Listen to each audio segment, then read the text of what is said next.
I'm John Batchelor with Simon Constable, johnbatchelorShow.com. Two literary figures of the 20th century, giants, have been revived momentarily in the 21st century. Polar opposites. One is John Galt, the hero of Ayn Rand's 1957 Atlas Shrugged. The other is Winnie the Pooh, star of House at Pooh Corner and Winnie the Pooh by A.A. Milne, which we enjoyed as children. Before we get to you, Winnie, sit right there. We're going to talk about John Galt, who's a dissident in the world of the 21st century. John Galt was the hero in Ayn Rand's struggle, Atlas Shrugged, because he refused the Sovietizing, the collectivism of the America she projected in her story. Are we into a collective environment similar to what Ayn Rand made up 60 years ago?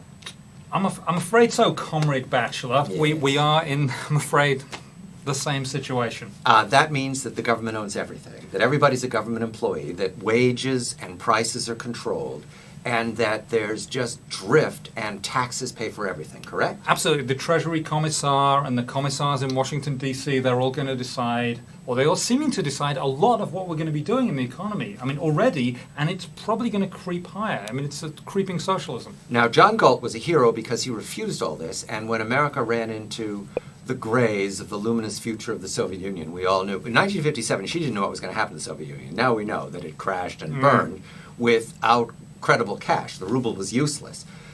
Is that where we're headed? The dollar to be useless, crash and burn, and we're going to need a John Galt again?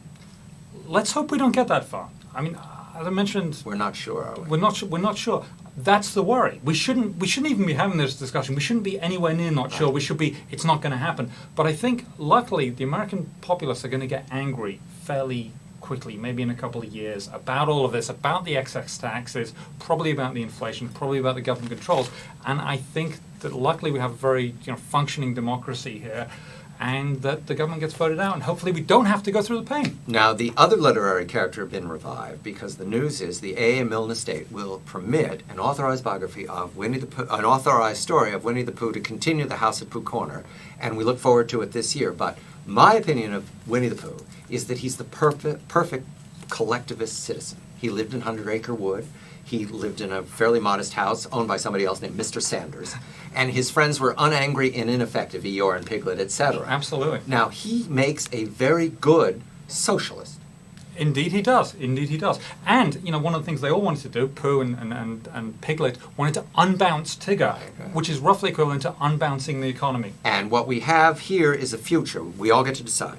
Do you want John Galt to come rescue us, or do you want Winnie the Pooh to lead us into, more honey? I'm John Batchelor with Simon Constable, johnbatchelorShow.com. Good night.